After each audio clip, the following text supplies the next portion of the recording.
In today's video, I'll answer your question, what is Palm Sunday? Then afterward, as always, I'll share some helpful resources, so stick around until the end.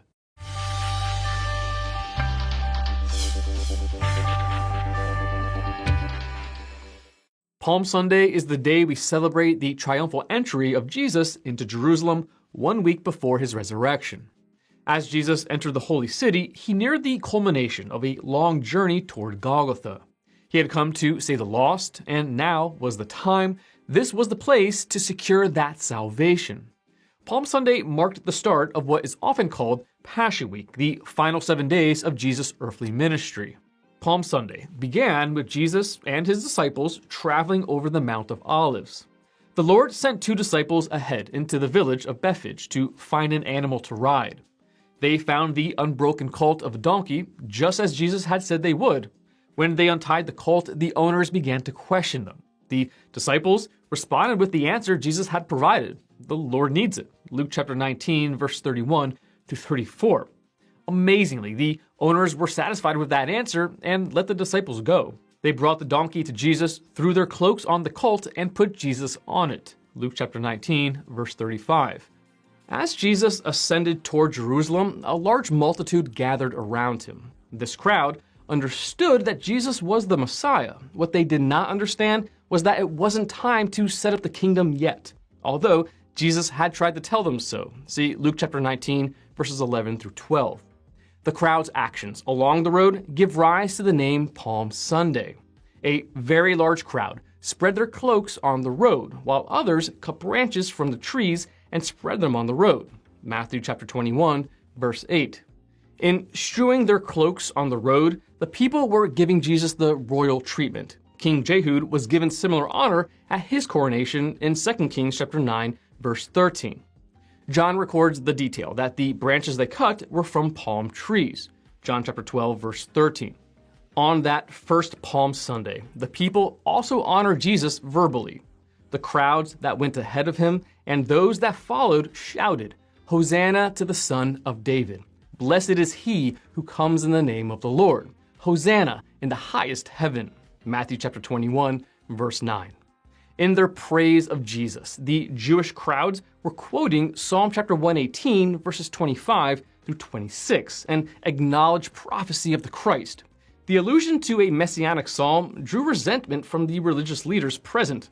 Some of the Pharisees in the crowd said to Jesus, "Teacher, rebuke your disciples." Luke chapter 19, verse 39. However, Jesus saw no need to rebuke those who told the truth. He replied, "I tell you, if they keep quiet, the stones will cry out." Luke chapter 19, verse 40. Some 450 to 500 years prior to Jesus' arrival in Jerusalem, the prophet Zechariah had prophesied the event we now call Palm Sunday. "Rejoice greatly, daughter Zion. Shout, daughter Jerusalem. See, your king comes to you, righteous and victorious, lowly and riding on a donkey, on a colt, the foal of a donkey." Zechariah chapter 9, verse 9. The prophecy was fulfilled in every particular, and it was indeed a time of rejoicing as Jerusalem welcomed their king. Unfortunately, the celebration was not to last. The crowds looked for a Messiah who would rescue them politically and free them nationally, but Jesus had come to save them spiritually. First things first, and mankind's primary need is spiritual, not political, cultural, or national salvation. Even as the coatless multitudes waved the palm branches and shouted for joy, they missed the true reason for Jesus' presence. They could neither see nor understand the cross. That's why, as Jesus approached Jerusalem and saw the city, he wept over it and said, "If you, even you, had only known on this day what would bring you peace, but now it is hidden from your eyes. The days will come upon you when your enemies will not leave one stone on another, because you did not recognize the time of God's coming to you." Luke chapter 19, verses 41 through 44. It is a tragic thing to see the Savior, but not recognize him for who he is. There is coming a day when every knee will bow and every tongue confess that Jesus Christ is Lord.